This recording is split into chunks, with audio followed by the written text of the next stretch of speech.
உலக பாரம்பரிய சின்னமாக அறிவிக்கப்பட காத்திருக்க இந்த செஞ்சிக்கோட்டையோட சிறப்புகள் என்னன்னு தெரியுமாங்க?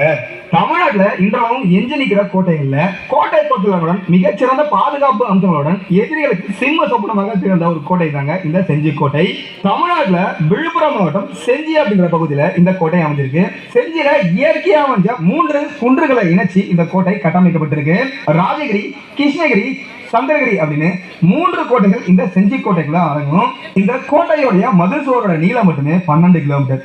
இந்த பிரம்மாண்டமான மதில் சுவருடைய அகலம் 40 அடி, உயரம் 20 இருந்து 25 அடி இருக்கும். இந்த பிரம்மாண்டமான மதில் பாதுகாக்கிறதுக்கு அதை விட பிரம்மாண்டமான அகழி இருந்திருக்கு. அந்த அகழியோடைய அகலம் 40 அடி, ஆழம் 60 அடிக்கு இருந்திருக்கு. அதுல ஆபத்தான முதலைகள் நிறையவே இருந்திருக்கு. இந்த செஞ்சிக்கோட்டையோட உள் பரப்பளவு பாத்தீங்கன்னா 7 இருந்து 8 சதுர கிலோமீட்டருக்கு பறந்து விரிஞ்சு இருந்திருக்கு. அதாவது இந்த கோட்டைக்குள்ளாரே நம்ம கிலோமீட்டர் கணக்கில் நடந்தாதான் இந்த கோட்டையை முழுமையா சுத்தி பார்க்க முடியும். இந்த கோட்டை கிட்டத்தட்ட 800 ஆண்டுகள் வரலாற்று தொன்மை வாய்ந்த ஒரு கோட்டை. இந்த 800 ஆண்டுகள்ல இந்த கோட்டையை புகழாத பேரரசுகளே இல்லை அப்படின்னு தான் சொல்லணும். பல்லவர்கள் இந்த பகுதியை சிங்கமுரி அப்படின்னு அழைச்சிருக்காங்க. சோழர்கள் சிங்கபுரம், சிம்மபுரம் அப்படின்னு சொல்லி அழைச்சிருக்காங்க. முகலாயர்கள் பாதுஷாபாத் அப்படின்னு அழைச்சிருக்காங்க. மேற்கு உலகத்தை சேர்ந்த ஐரோப்பியர்கள் ட்ராய் ஆஃப் ஈஸ்ட் அப்படின்னு சொல்லி புகழ்ந்து தள்ளியிருக்காங்க. இதை விட முக்கியமா சத்ரபதி சிவாஜி அவர்கள் எவராலும் எளிதில் உட்புக முடியாத கோட்டை அப்படின்னு சொல்லிட்டு இந்த கோட்டையை புகழ்ந்து தள்ளியிருக்காரு. இப்படி பல பேரரசுகளுடைய கவனத்தை ஈர்த்த ஒரு கோட்டை அப்படின்னா அது செஞ்சிக்கோட்டை தான். அதே முக்கியமா மராத்திய பேரரசுக்கு மிக முக்கியமான ஒரு கோட்டை அப்படின்னா அது செஞ்சிக்கோட்டை தான். கிட்டத்தட்ட 8 ஆண்டுகளுக்கு மேல செஞ்சிக்கோட்டை மராத்தியர்களுடைய 2வது தலைநகரமா இருந்திருக்கு. அந்த அளவுக்கு மராத்தியர்கள் செஞ்சிக்கோட்டைக்கு தனி முக்கியத்துவம் கொடுத்திருக்காங்க. அதை விட முக்கியமா செஞ்சிக்கோட்டை ஒரு வித்தியாசமான ஒரு கோட்டை. பொதுவாக கோட்டைகள் அப்படின்னா மலைக்கு மேல இருக்கும், இல்லைன்னா தரையில இருக்கும். ஆனா இந்த செஞ்சிக்கோட்டை மட்டும்தான் மலைக்கு மேலே இருக்கும், மலைக்கு கீழே இருக்கும். அதாவது மேல்கோட்டை, தரைக்கோட்டை அப்படின்னு சொல்லிட்டு 2 கோட்டைகள் இந்த ஒரே இடத்துல இருக்கும். அது மட்டும் இல்லாம செஞ்சை நாயக்க மன்னருடைய ஆட்சி காலத்துல வடக்கே நெல்லூர்ல இருந்து தெற்கே கொள்ளிடம் ஆற்று வரைக்கும் இருந்த மிகப்பெரிய நிலப்பரப்பிற்கு தலைநகரமா இருந்த ஒரு இடம் தாங்க இந்த செஞ்சிக்கோட்டை.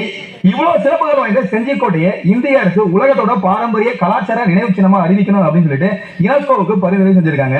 யுனெஸ்கோவோட உலகத்தோடைய பாரம்பரிய கலாச்சார நினைவு சின்னமா செஞ்சிக்கோட்டை அறிவிக்கப்பட்டால் என்ன நடக்கும் அப்படின்னு கேட்டீங்கன்னா, வரலாற்று சிறப்பு முக்கிய இந்த செஞ்சிக்கோட்டையுடைய புகழ் பல மடங்கு உயரும். சுற்றுலாத்துறை பெரிய அளவில் வளர்ச்சி பெறும். ஏன்னா வெளிநாட்டு பயணிகள் இந்தியாவுக்கு வராங்க அப்படின்னா அவங்க முக்கியமா விரும்பி பார்க்கிற இடங்கள்ல இந்த யுனெஸ்கோ சைட் கண்டிப்பா இருக்கும். இதனால வெளிநாட்டு சுற்றுலா பயணிகள் வருகை பெரிய அளவில் அதிகரிக்கும். அது மட்டும் இல்லாம உள்நாட்டு சுற்றுலா பயணிகளுடைய வருகை பெரிய அளவில் அதிகரிக்கும். இதனால இங்க இருக்க உள்ளூர் மக்களுக்கு நிறைய வேலைவாய்ப்புகள் உருவாகும். அவங்களுடைய பொருளாதாரம் பெரிய அளவில் மேம்படும். இதை விட முக்கியமா செஞ்சிக்கோட்டைக்கு உலகத்தோட பாரம்பரிய கலாச்சார நினைவு சின்னம் அப்படின்னு ஒரு பெரிய அங்கீகாரம் கிடைக்கும். ஏன்னா தமிழ்நாட்டுல யுனெஸ்கோ உலக பாரம்பரிய சின்னம் அப்படின்னு அறிவிக்கப்பட்ட இடங்கள் 5 மட்டும்தான் இருக்கு. அதுல முதலாவது தஞ்சை பெரிய கோயில், 2வது கங்கை கொண்ட சோழபுரம் கோயில், 3வது பாத்தீங்கன்னா ஆலோசனத்தில் இருக்க ஐராவதீஸ்வரர் கோயில், 4வது மகாபலிபுரம், 5வது பாத்தீங்கன்னா ஊட்டி மலை ரயில். இப்ப இந்த வரிசையில செஞ்சிக்கோட்டை 6வதாக கண்டிப்பா இணையும் அப்படின்னு பெரிய அளவில் நம்புறோம். இப்படி புகழ்பெற்ற இந்த செஞ்சிக்கோட்டையுடைய சிறப்புகளையும் யுனெஸ்கோவோட அங்கீகாரத்தையும் செஞ்சியை சேர்ந்த மக்களும் மாணவ மாணவிகளும் தெரிஞ்சுக்கணும் அப்படின்னு சொல்லிட்டு மாவட்ட நிர்வாகம் சார்பாக இந்த மரபு நடை பயணம் ஏற்பாடு செய்யப்பட்டிருக்கு.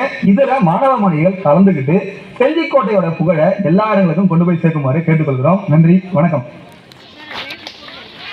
இந்த குரல் இந்த கொடுத்தவர் யாரு அப்படின்னு நீங்க பார்க்க விரும்புறீங்களா? ஆமா, யூடியூபர் நண்பர் தேவா அவர்களை அன்போடு அழைக்கிறோம். நமக்கு செஞ்சியை சார்ந்தவர். எவ்வளோ அழகான ஒரு குரல் பார்த்தீங்களா? கணீர் கணீர்னு ஒரு குரல். அந்த வீடியோலாம் பார்த்தீங்கன்னா ஒரு துல்லியமாக எடுக்கப்பட்டிருக்கு. நேற்று எடுத்தது இன்னைக்கு வந்துடுச்சு. இன்னைக்கு நம்மளாம் எடுத்துட்டு நாளைக்கு போடுவாங்க. சரியா? ஓகே. அடுத்ததாக நமக்கு தனி உரை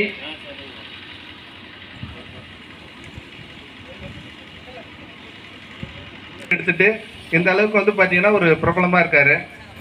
இவர் தற்போது உங்ககிட்ட பேசுவார். அதுக்கடுத்து இன்னைக்கு நம்ம வீடியோ எடுத்து நாளைக்கு நம்மளோட ஃபோட்டோவை நாளைக்கு நமக்கு இதே போல் கல்லூரி மாணவர்களுக்கு வர போகிறாங்க. அவங்கக்கிட்ட நம்ம வீடியோ நாளைக்கு வந்து அவர் கிளாஸ் பண்ணுவார். அனைவருக்கும் வணக்கம். எல்லாரும் சாப்பிட்டீங்களா? உலக புகழ்பெற்ற செஞ்சிக்கோட்டைக்கு நீங்கள் வந்திருக்கீங்க. நீங்கள் நிறைய இடங்கள் பார்க்க போகிறோம். அது மட்டும் இல்லாமல் ஐயா செங்குட்டன் ஐயா வந்திருக்காரு. அவங்களுக்கு செஞ்சிக்கோட்டையோட வரலாறு மிகப்பெரிய அளவில் எடுத்து உரைப்பார். நீங்கள் எல்லாரும் ஒத்துழைப்பு கொடுத்தீங்கன்னா இப்போ பார்த்தீங்களா ட்ரோன் ஃபோட்டேஜ், பறக்கிற கேமரா வச்சு அழகான ட்ரோன் ஃபோட்டேஜ் நம்மளும் எடுக்கலாம். ஆனால் சத்தம் போடாமல் இருங்க. செஞ்சிக்கோட்டையில் இருக்க நிறைய முக்கியத்துவம் வாய்ந்த இடங்களையும் நம்ம நேரில் போய் பார்க்கலாம். பார்க்கறது மட்டும் இல்லாமல் அந்த இடங்களோட வரலாற்று சிறப்புகளையும் அது எப்படி அங்கே உருவாக்கப்பட்டிருக்கும் அப்படின்ற தகவல் எல்லாத்தையும் தெரிஞ்சுக்கலாம். எல்லாரும் போலாமா? ஐயா உங்களுக்கு வரலாறு எடுத்து உரைப்பார். நாம வந்து இதை சுற்றி பார்க்கறதுக்கு முன்னாடி அதாவது செஞ்சிக்கோட்டை பற்றி ஒரு வரலாறு வந்து பார்த்தீங்கன்னா ஒரு தனி உரையாக ஐயா அவர்கள் நினைத்திருக்கிறார். யார் அவர் அப்படின்னா, அவர் பெயர் கோ செங்குட்டுவன். விழுப்புரத்தில் பிறந்து வளர்ந்து வசித்து வருபவர். ஊடகத்துறையில் 20 ஆண்டு காலம் செய்தியாளராக பணியாற்றியவர். கலை, இலக்கியம், பண்பாடு மற்றும் வரலாற்று அமைப்புகளில் பங்கேற்று இயங்கி வருபவர். சமணர் கழுவேற்றம், கூவம், அடையாறு, பக்கிங்காம், சென்னையின் நீர் வழித்தடங்கள் உள்ளிட்ட நூல்களை எழுதியிருக்கிறார். ஐயா அவர்களை நாம் அன்போடு வரவேற்கிறோம்.